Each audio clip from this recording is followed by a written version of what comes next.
Thank you for listening to the ThePPod from the Somerset Safeguarding Children Partnership. Please note, due to the nature of this podcast, themes relating to the abuse and neglect of children are discussed, with the content being designed for an adult audience for educational purposes in order to protect children from harm. Therefore, listener discretion is advised and the content unsuitable for children. Welcome to the ThePPod.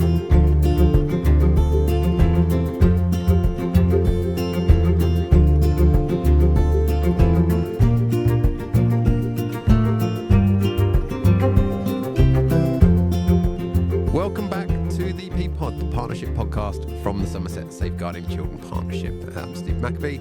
I'm the multi-agency training manager for the partnership and, more importantly, proud dad of two. And bringing you now part 2 of our series in Engaging with Fathers, where we continue our conversations with Jeremy Davies, Chief Executive and Head of Impact and Communications at the Fatherhood Institute, as well as hearing again from our wonderful dads that we heard from in part 1. If you've not listened to part 1, do go back and listen to that one first, because this episode will make a lot more sense from that.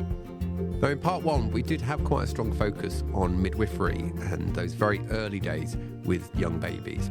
So today's episode, we're going to be following that through a little bit more, and we're going to be looking at the roles and changes that health visiting services can improve on, as well as children's social care. And we're going to be hearing more from Jeremy, kind of doing a bit of more of a deep dive in terms of language and the impact of language and some of the wider socioeconomic factors affecting engagement with fathers, and rounding off, hearing about some of the wonderful work that the Fatherhood Institute are engaged with right now. So to start off today's episode, I wanted to start talking a bit more about language and the impact that language can have in engaging with fathers. So I put it to Jeremy about his thoughts on the importance of language. I think there are all sorts of these little things which are actually not little. So another one being how if you're inviting families to appointments, what are you saying to the dads? Most of the time, you're not saying anything to the dad at all. You're either writing to mum, or these days you're writing, dear parent, or if we're lucky, dear parents. Well, the fact is, when anybody who reads that, what they read it as is mother, because because we conflate motherhood and parenthood so much in our culture and in all our sort of systems. We like to kid ourselves that we're being inclusive by using the word parents, and that, it could be anybody. Everybody knows that really what we're talking about is mother. Okay, so the school that sends out letters to dear parents, they know, the mothers know, and the fathers know, and the children know that really what that is the school writing a letter to mum. Okay, everybody knows that. So if you want to disrupt that, and it's so important that we do, because if we do disrupt it, then exciting things can happen. Write instead to dear mum and dad. Now, of course, then you have the problem of, that's not inclusive, because what about the families where it's not a mum and dad? There are ways around that, and we've written stuff to help people find their way around that. You don't have to dispense with the word father, because 0.0001% or whatever it is, and it is as tiny as that, of families are headed by 2 lesbian mums. Okay, and in fact, if you talk to lesbian mothers, actually, which we have, often they are more than happy with the idea of using the word father, because they themselves experience exclusion all the time and have done throughout their lives. So they understand the importance of language, and that sometimes you do need to use a specific word to be clear that you want to target a particular type of person. Anyway, so if you do use the dear mother and father model, you can easily put a little asterisk with a footnote explaining that, you understand that, not all families are like this, and you can word it so that it is inclusive of everybody. The point is, when you do that, when you write specifically to dear mum, dear father, and especially when you include in the letter something that clarifies that you really do want the father in the room, it transforms how many dads you'll get coming. So, there were some health visitors. I think they were in Leicestershire or somewhere like that, somewhere in the Midlands, definitely. And they did a mini kind of randomized control trial where they tried two different forms of letter. One was like dear parent, and the other one was this more targeted one where they said, dear mum and dad. And in the body of the letter, they said, we would really like it if dads came along to this because, and then just a short sentence saying, something about because, I don't know, fathers are super important in supporting their children's learning and development, or whatever the focus was of that appointment. And the response rate they got went up from 20% of dads turning up to over 70%. And that was just with changing that thing. So I don't think, they hadn't even created work for themselves by needing to get contact details for every individual father and whatever. I'm pretty sure this was just using exactly the same. They just had a contact for the family and sent it out and worded it differently, and they got that huge change in attendance just from that. Now, obviously, in an ideal world, we'd be going further than that, and we'd be collecting father's contact details, and we'd be writing something specifically to him if we want him specifically to do something or whatever. It depends on what the engagement is about. But these little changes can be hugely transformative. And so that one that I've just described, that didn't happen because the Department of Health told them to do that. That happened because some individual health visitors realized we're not getting enough dads. They cared enough, so they noticed it in the first place. They cared enough about that to try and change it. And then they did it, and they evaluated the effect. And now the practice in that area has changed. So these are the sorts of things that you can do at a local level and move things forward, This picks up on what we've been talking about in terms of language and, the naming of fathers. I'm just going to say it with absent fathers or absent parent. Is this what we're talking about here? Yeah, we're talking about absent fathers, but that name is banned, officially banned by us. We hate the word absent fathers, and we don't even like non-resident father.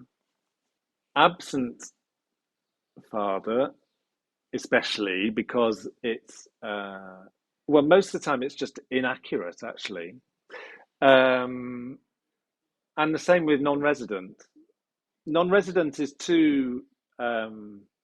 suggests that when families separate, things are black and white, and children live with one parent and not with the other.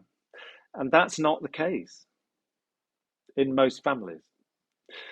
And when people start talking about absent fathers, it's like my question is, well, how do you know? How do you know he's absent? And what does absent even mean? Well, that's what I was going to say. What does that mean, and what does that translate to in terms of our practice? If a father is absent, it's one, there's a kind of responsibility on that father for being absent, and they're not there, so I can't do anything. But also, if we're kind of seeing them as absent, we are not then often actively looking to engage with them. It's them that's absent. It's them that's out the way.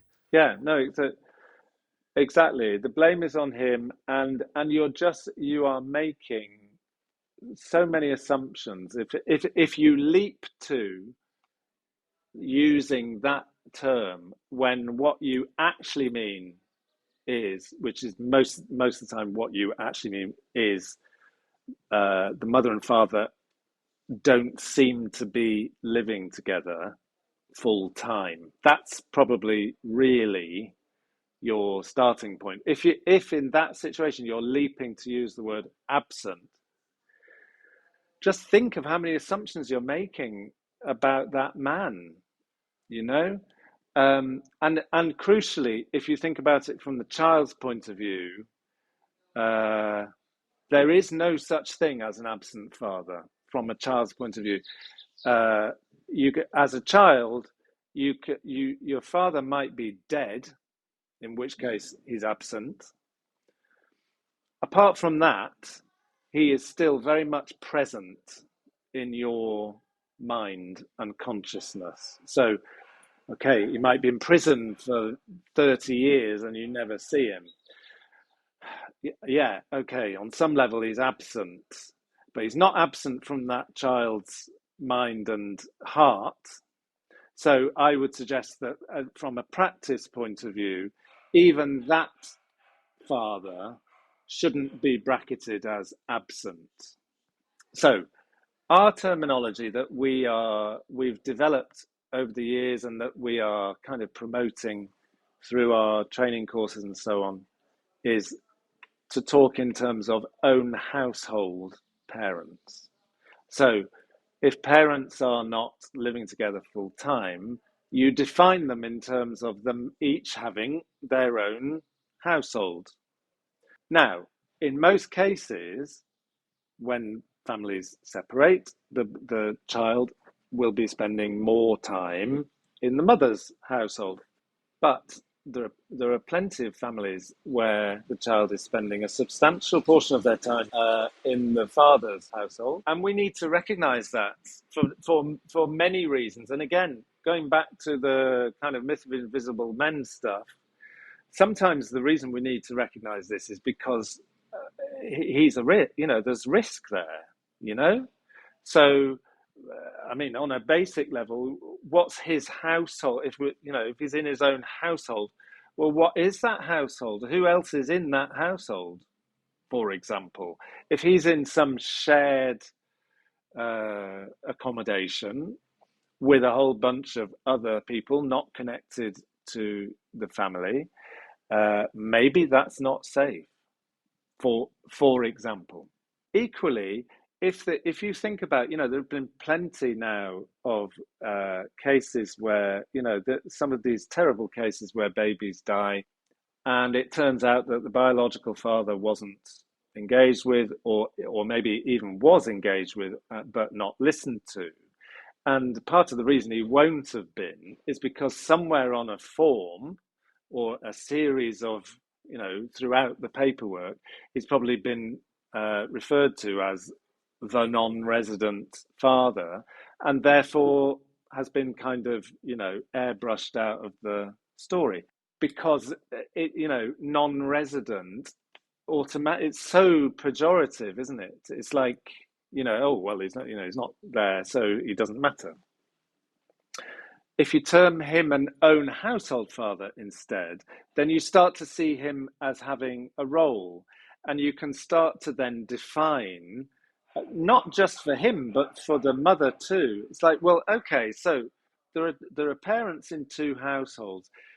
Maybe we could, let's think about what the balance is. So maybe, she is an own household mother with majority care. So, i.e., the child is with her for more than half the time, and he's an own household father with minority care. Or maybe it's the other way around. Or maybe he's an own household father with limited contact. Or, whatever it is you add to that definition. it starts to enable you to get really clear in ways that everybody can understand, and it gets passed on in the paperwork and whatever, that you've done the work to pin down what's going on in this family.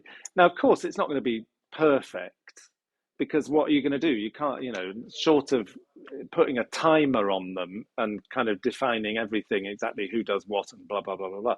But it gives you a sort of pen portrait, if you like, of the relativities within that family in terms of contact and so on. Yeah, so I think that's really important work. That stuff came out of one of the Nuffield Foundation reviews we did called Where's the Daddy, which was looking at the kind of longitudinal data sets that get collected about families, the census and cohort studies and things like that. And we sort of really went to town on looking at, what questions are asked about fathers, how are fathers being defined, and we kind of realized that there were all sorts of inconsistencies and imperfections in the way that men are conceived of, in the way that we even research families, let alone actually work with them. So even that, the researchers who are spending a long time thinking about how to understand families, even they were using terminology like absent or non-resident. We're very quick to blame dads, for stuff. They don't, I don't know, they're not interested, they don't turn up or whatever. And it's like, well, there are actually quite rational explanations often for why that's not happening. So one of them is fathers are much more likely to be working out of the home than mothers are. They're much more likely to be the sole or main breadwinner. So they're more likely to be working longer hours and antisocial hours. There's all of those kind of, economic reasons why men tend to be positioned as more distant from their children, and especially in the early years. But fathers working, the differential between mothers and fathers working hours and commitments and whatever is at its largest in those first few years, especially in year one. So there's all of that kind of stuff. But then, if you think about it culturally, there is a huge shared understanding of the whole business, if you like, of parenting, and especially early parenting, as being a female enterprise. We believe, a lot of us deep down, and I include myself in this. I've kind of educated myself out of this over the years, but I grew up with a very strong belief that it didn't come out of nowhere. It came from everything I heard and the people around me and whatever. This belief that women are intrinsically better, more caring, more natural at caring, let's say, and that's everywhere. Still, it's everywhere. Even in films or books or TV series or whatever, that at the center of them, they question that. They're still embedded in their questioning of it is a different form of presentation of that same idea. You know what I mean? So it's everywhere. And so, that guy hovering in the doorway when the health visitor's around, what's going through his mind? Why is he hovering? Why isn't he plonking himself down on the sofa and owning that space? I would say it's exactly the same as, why are there fewer women who are running FTSE 100 companies? It's the other side of the same coin. He's not comfortable taking up that space because we don't make it comfortable for him to do that. And we don't make even usually the most basic of allowances to make it okay for him to be there, So there are lots of ways to make it okay, which we've been talking about, write to him, look him in the eyes, invite him into the room. If he's hovering, refer to the fact that he's hovering and say, don't hover, come and join us. Because what's in his mind is, they don't want me. There are mysterious kind of female conversations that need to happen, and I probably don't even know what they are, but maybe there are things where I'm not welcome. It's like we don't know how is your average man supposed to know what a series of health visitor appointments is going to cover? Why would they know that? Who's ever told them that?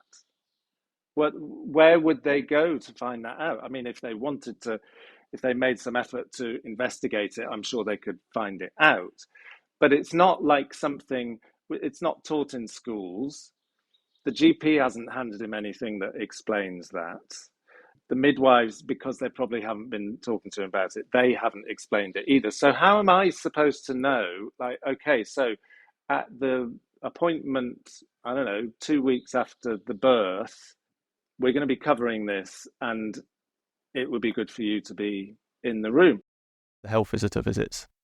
I don't know where to start with those. I mean, it got bad. It did get bad. It got to the point where me and Claire said, we'll never have them round again. So I remember when it was the first or second visit with Florence, and we had a little dog, Cocker Spaniel. And the bit that made me really angry was the lady was there with a clipboard, and she said, "Oh, you've got a dog?" And we said, "Yeah." And she said, "Oh, you know about the risk with dogs and babies? You need to be really careful, this, that, and the other." And I went, "Yeah." And she took a pen, and I saw her just draw a tick on us, and it was almost like she'd done her bit. It was just like, okay, she's warned us about the dogs around babies, like we didn't know that already. Do you know what I mean? And that just really annoyed me, that it was clearly just a tick box exercise. Like, does she even care about how? And Florence was a really, really challenging baby. She had croup, she had reflux, she had, a very, very irritable system. So the only her comfort position was in like the fetal position, but on us. And that's how she slept for the first 14 weeks of her life.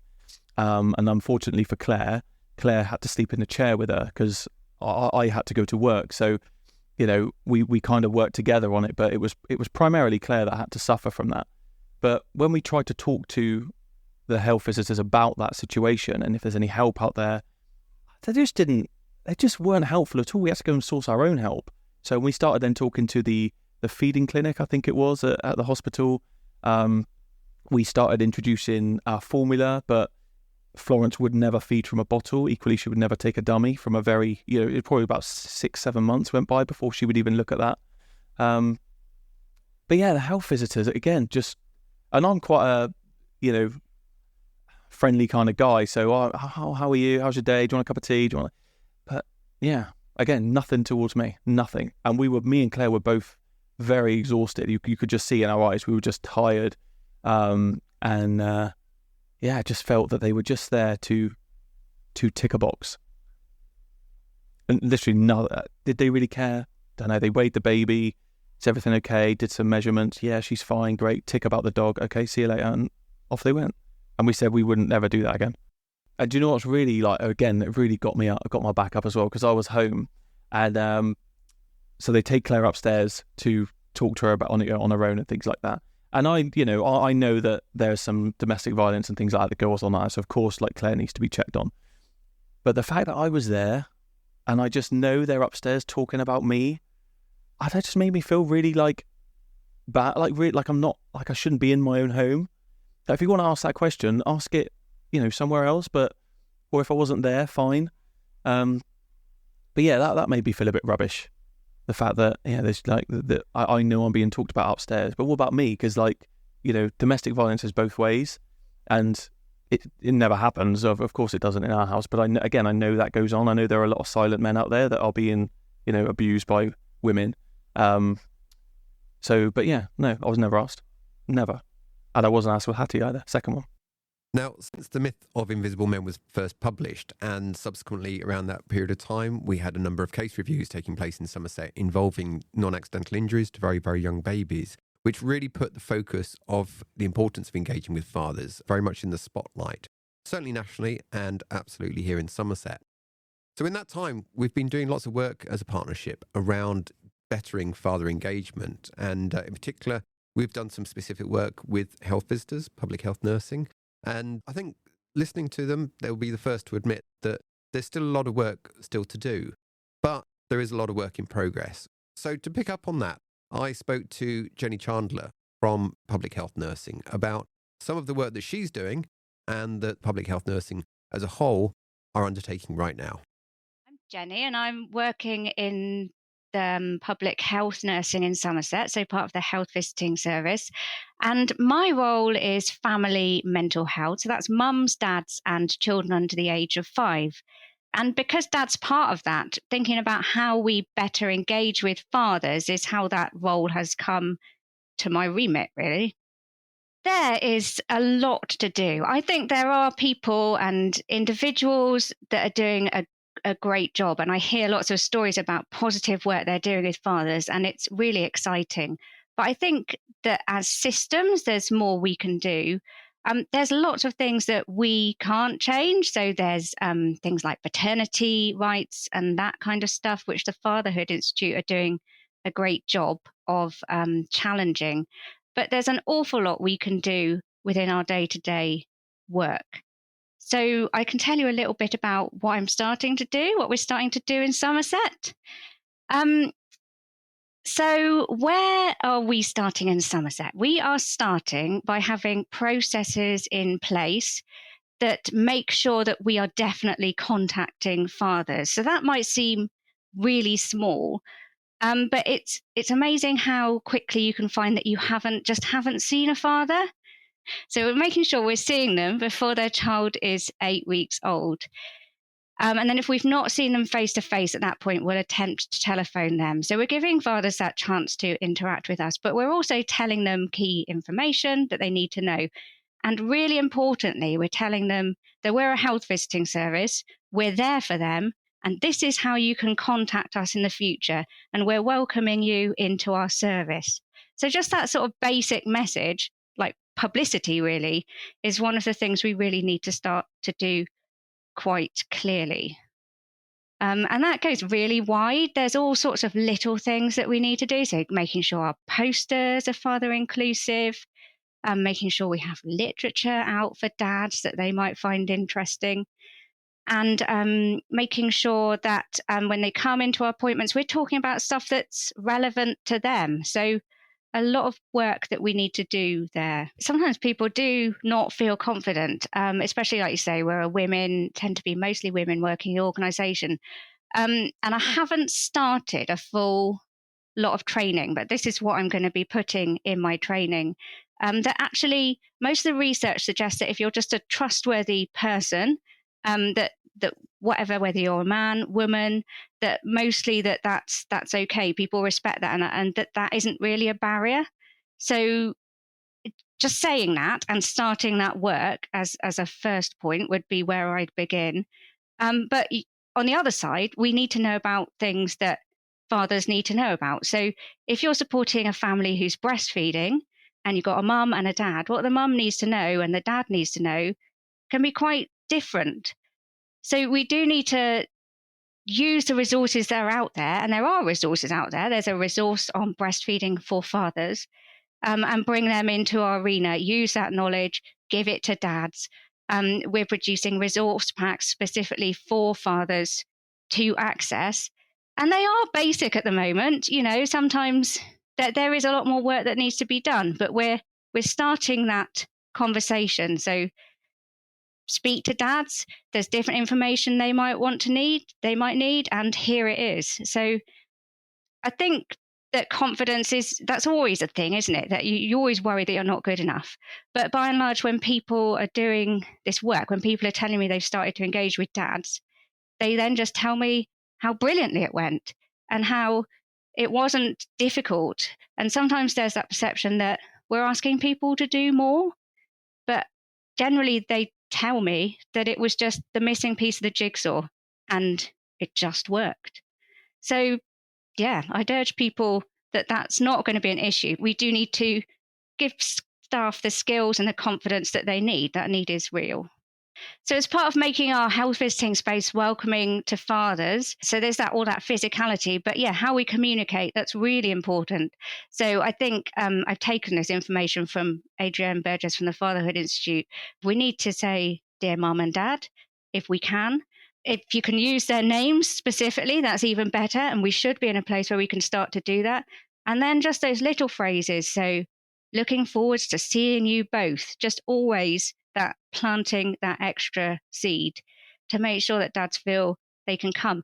And mostly we find that when you do that, they do quite want to come. So then it just works. So we can be quite scared of it, but it just seems to work. But we do need to take those first steps. But it's just that real understanding that dads provide a unique and different role to mothers. And I guess that we really need to champion that. So there's this great scheme in other areas of the country called Fathers Reading Every Day, which has amazing outcomes. It shows that if fathers read every day to their children do better and their bond with their father is good, and it just works really well. And I think championing that and how different it is when your dad reads to you or when a mum reads to you, the different tones of their voice, the way that they feel is just different, and champion how lovely that is for a child to experience those two different people is a really powerful thing. And it's so good for children. It develops their brain, it develops their empathy. And yeah, we just need to be really positive about the roles dads play, which I know is obvious, but for too long, it's been sort of skipped over. Yeah, we just need to do more. So far in this extended episode, we've been talking about the important role and areas of development in engaging with fathers in midwifery and health visiting services, as we've just heard from Jenny. But another key agency in working with families and highlighted nationally through national reviews, such as The Myth of Invisible Men, as needing to improve engagement with fathers and male carers, is children's social care. So I spoke to Jeremy about this. We've been doing quite a lot of work around fathers and their experiences of their family having a social worker. And if you ask men about that, they will very quickly go from talking about how the service was rubbish, they didn't feel like they were engaged with properly and whatever. They will very quickly start to talk about the fact that the social workers were female and that they didn't feel like there was a sort of rapport. You know, it was like they jumped to, the men themselves will jump to, the answer is that we need more men in social work. So I've heard that a lot. And I don't really know what to do with that, because that goes against my gut.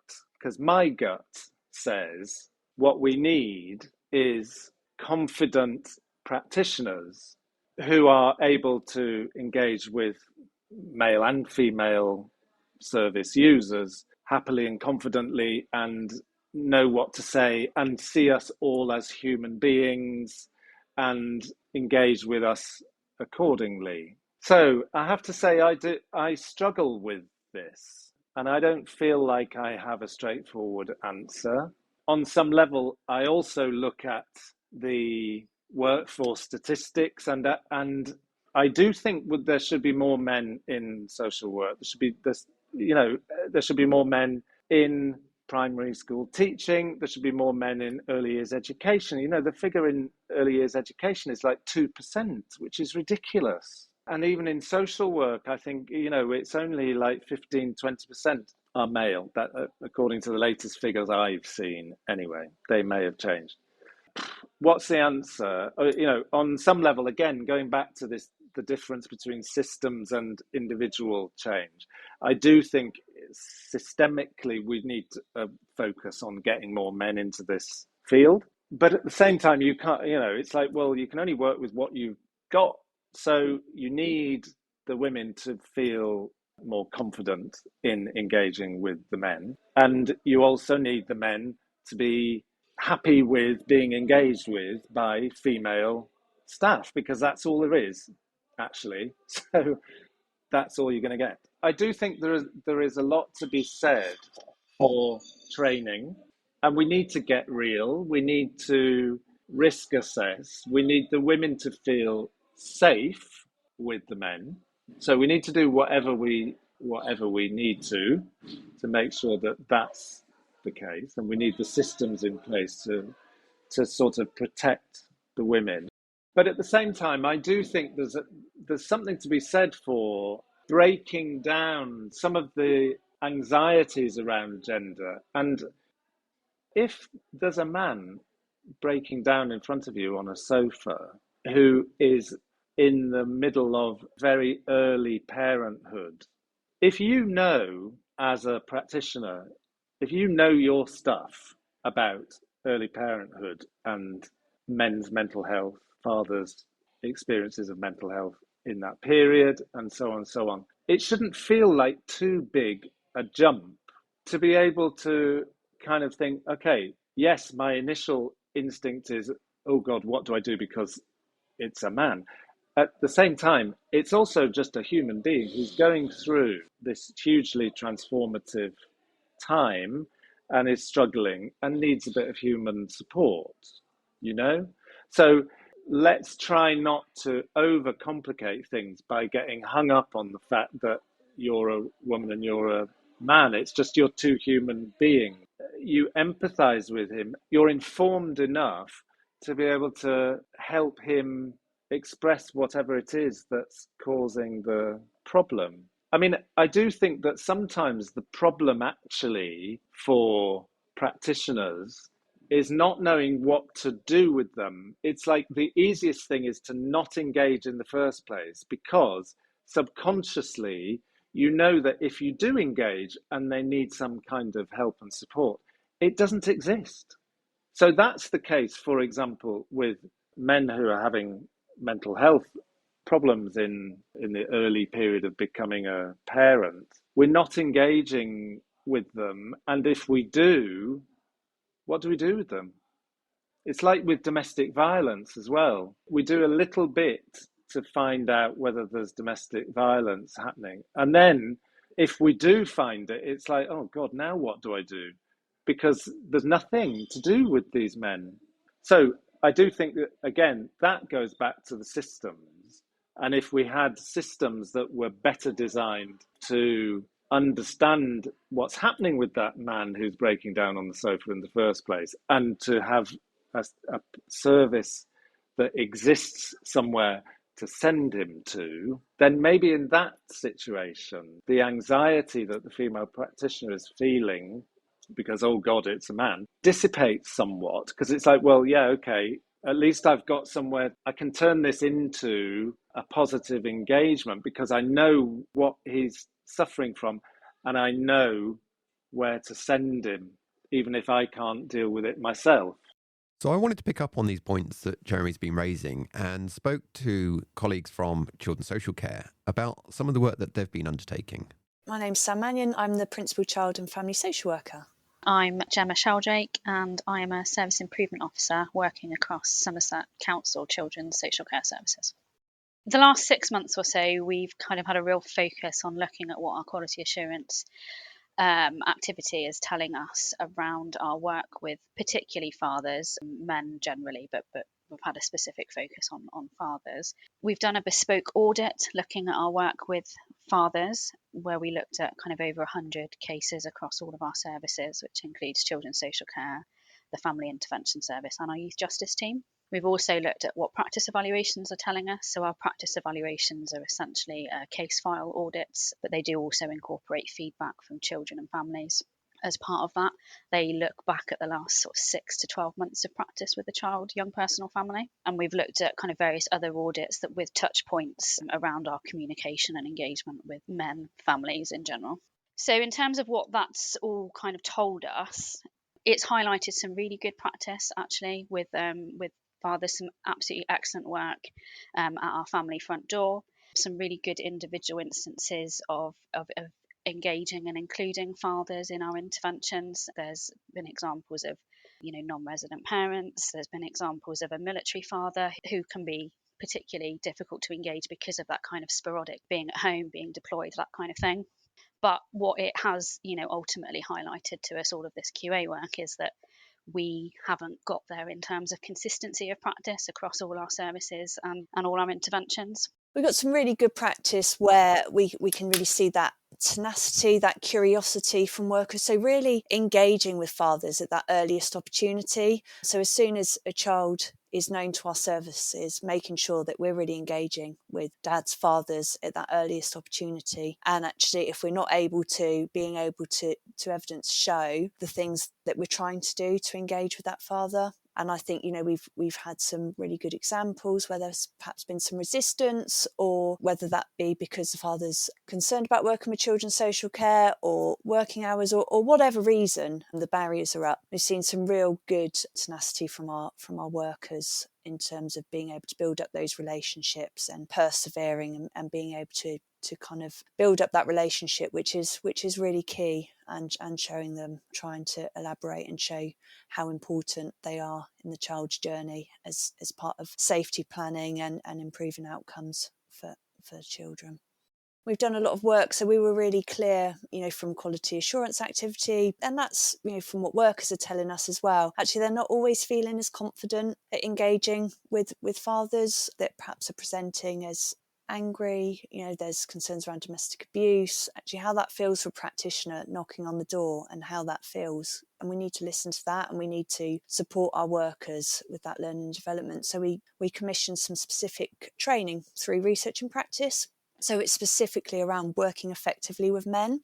So that's really looking at up-to-date research on fathers and men in families, building on skills and expertise in engaging and working effectively with men in families, and really hearing from men, fathers, what works best for them. So really taking that strengths-based approach. What works for them? What helps them engage with services? What do they need from us to help them engage with us? And really kind of building an action plan to build on that good practice has been really important. It's received some really good feedback from our practitioners that have been part of that as well. And also, something really positive as a leadership team at county managers meeting, following on from the quality assurance analysis, we've got everyone to think about a pledge for working with fathers. So we had some really good things written down there. So one of the key things, and I think what we've identified is that really triangulating evidence. So even when there might be a reason not to engage father, for example, I don't know, mother is saying there's domestic abuse, actually really showing that curiosity, triangulating that information, really unpicking actually, how can we best work with this father? So there's lots around there, pledges to ensure that fathers are discussed in all our case supervision, evidence for reasons not to contact father, really triangulating that information. So there was some really good pledges in there, that commitment to always be working with fathers. And it goes back to what Gemma was saying, to ensure that consistency. So we can say we feel really confident that we are trying to engage with every father of children that are open or known to our services. What we are doing with that, those pledges, is we're putting those sort of foundation stones in place to kind of launch a charter across all of our services. So we're going to be running some focus groups with so that was with our management group. We're going to be running some focus groups with our wider workforce to inform what that charter will look like, so that all of our teams and service areas working with children and families can sign up to that. Everybody's kind of been a part of building that, and just to kind of get that kind of culture running through all of our services, and just support with that consistency. We've got quite a clear action plan from quality assurance activity. So things like, our communication materials, making sure that leaflets, websites, social media, they're informative for our fathers, really thinking about how we can break down some of those barriers, making sure, that our outcomes are shared with fathers, making sure that we're really helping our partner agencies as well in that engagement with fathers, so that we're coming at it from a collaborative approach. So we're all doing that together is really important. And we're really looking at our practice standards as well to really make sure that we have some specifics around engaging fathers. Yeah, and I think it's wider than just our services, isn't it? It's I think what a lot of the feedback has told us from fathers and families, and from our practitioners and our workers as well, is it's deeper than kind of our work with families. It's a societal construct that we're kind of fighting against, because whilst Sam's kind of alluded that, there are instances where practitioners kind of have that sort of that inbuilt anxiety or worry about engaging with fathers, particularly where the narrative hasn't been, put the father in a positive light. But it's also quite difficult to engage with dads sometimes, even where that narrative isn't there, particularly not always, but particularly if they live in a different household to their children. That can become quite difficult, and it's kind of battling that societal construct and that societal norm around, mum is the primary caregiver. So even when we are engaging with dads, we see it in feedback quite a lot, is we'll be told as a workforce, or the practitioner working with them will be told, oh, mum deals with all of that, so you need to talk to mum. So it's about kind of bringing them along on that journey, and as Sam alluded to earlier, kind of helping them to see how vital and the importance of their role in their children's lives as well, and supporting that. We're really committed and passionate about getting this right in our work with fathers. So took part in the iSafe pilot project to really look at barriers, the training, things that we can do to promote our work and engaging with fathers. iSafe stands for Improving Safeguarding Through Audited Father Engagement. And so that is a randomized controlled trial that we're doing, looking at a training intervention that we developed for child protection social work teams. We've been doing that training. We've been doing this in 7 local authorities across England. These are the sorts of tools, I suppose, that can help that practitioner who's sat with a guy opposite who's breaking down, or is sat there completely blanking him, or didn't come into the room in the first place, or whatever the problem is. The more we can equip practitioners with tools that allow them to approach him and tease things out of him and assess the risk he poses and the resource that he might bring and all of that. This is not easy work. And, we would be the last people on the planet to tell you that it is easy work. But it's important work. And we collectively, we do the work with women and mothers. And it's time we did it with the men as well, because they are 50% of Britain's parents. And yes, they tend to do less of the hands-on caregiving still than the mothers do. But they do a lot. They do a substantial amount. And the proportion of the caregiving that men do has been going up and up and up and up. And that, that gets framed in the public narrative when you hear about the issue of men and women or mothers and fathers' relative contributions to looking after children and so on. 9 times out of 10, what you're hearing is one particular take on that, which is, and it's a valid one, but it's the only one that gets reported in the press, which is women do more and women are disadvantaged and we need to sort that out. And absolutely, I'm fully on board with that.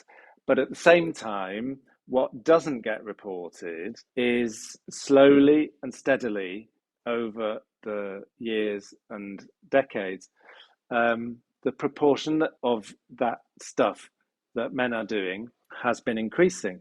And it continues to increase. And during lockdown, for example, when there was this huge national experiment and everybody ended up being put in the home together, crucially, men were not out at work away from their families for the first time in centuries. And guess what happened? The gap closed almost entirely. It got up to the point where fathers were spending 88% of the time that working mothers spent doing what in the statistics gets called unpaid childcare, i.e. looking after their own babies. So we didn't get to 100%, but we got pretty close. And how did we do that? Well, we did it by fathers being in the home, right? Now, of course, everybody's started to go back to work and so on and so on. So it's slipping back again, but it still hasn't slipped back to where it was before lockdown. That story, that kind of revolution of involved fatherhood continues. And we should know by now, we do know by now, we just need the politicians to understand it, that the answer to supporting that revolution and kind of helping get us over the line, if you like, to full equality, let's say, or full choice over who's doing what. The key to that is freeing up men from what I would call the yoke of patriarchy to a much greater extent than they currently are. That is why good, well-paid paternity leave and parental leave is so crucial, because it's only by giving the dads some time away from the grind of work, if you like, that they can become confident caregivers like the mums are. And once we can achieve that, then we've got families who are equipped to make rational choices for themselves about who's going to do what. So you're going to stay off, or you stay off for the next 2 years. I'm going to go and do this, and then we'll work it out again after that. Or do you know what I mean? Making actual choices. We're still a long way from that. And so that's why the paternity and parental leave stuff is so important, and flexible working as well. So there we go. Plenty of food for thought on this, and hopefully it's got you thinking about the importance of engaging with fathers and male carers, and more importantly, what you can do to keep up with the societal changes that we've been talking about, and consider the role that you can play in engaging better with them in order to meet the needs of children. Now, if you're not aware of the work of the Fatherhood Institute, I can't recommend highly enough finding out more about the work that Jeremy and the team do and the projects and campaigns that they're involved in, including the current campaign to lobby the government alongside a number of national charities to improve paternity leave for fathers, bearing in mind that the UK has the worst paternity leave rights out of the whole of Europe. So if you want to find out more, here's Jeremy again to tell you how. Well, you can go to our lovely new website, which is at fatherhoodinstitute.org, and you'll find a whole bunch of stuff there. And you will also find us on Twitter, or X as it's currently known, and on Facebook, and on Instagram, and on LinkedIn. We're reasonably active on social media. And I would say if you're interested in the world that we talk about and obsess about, one might say, it would be well worth following us on social media, because we post quite a lot on there, and we engage with other very useful people on there too. It's quite a useful and quick way of engaging not just with us, but with researchers and people in the world of employment and maternity services and social care and so on and so on. And the other thing you can do if you want to be a bit lazy, which I often do these days, so you don't have to do all the searching yourself, is if you go on our website and scroll down to the bottom of the homepage, you can sign up to our newsletters, and then the newsletters just land in your inbox.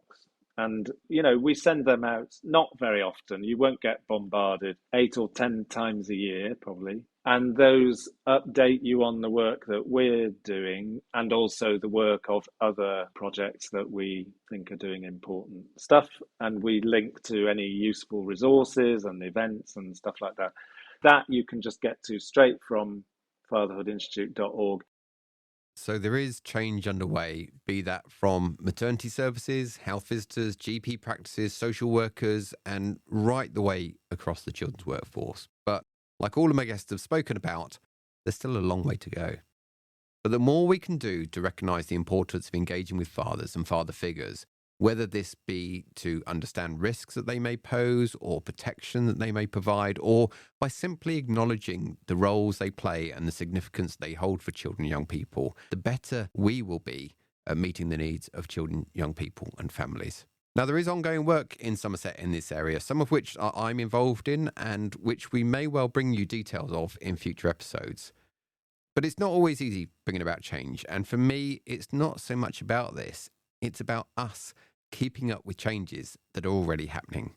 And with the help of work from organisations like the Fatherhood Institute, with help from people like Donna in maternity services and Jenny from public health nursing and Gemma and Sam from children's social care, and from learning from the experiences of dads such as James and Matt, we can bring about a real difference. And at times, what it really takes is a commitment to a vision. My blue sky thinking around it is that if two people are starting a family, that they should be treated as equals, and that until we bring those people into the system together as a unit, then they won't get equal involvement, they won't be equally considered, their mental health, their risk assessment, safeguarding, etc. won't be considered as one. Obviously, quite often there's one person that's actually birthing the baby, but in order to change longer term, that family unit needs to be considered from the very beginning and have their own set of notes, their own conversations, their own kind of well-being looked after, as well as their health needs. But that's the long-term blue sky thinking about how we change things. The same with in not just for fathers, but just in general. I believe that if we look at areas where people have the biggest barriers and challenges, and we can make it easier and more accessible, that things are more person-centred and personalised, that we're going to improve care for everybody. And that, includes the partners in that journey as well. That things need to be relevant and available, and it needs to be written to reach them so that they feel that they are able to be involved and included, give them permission that they are, part of that journey.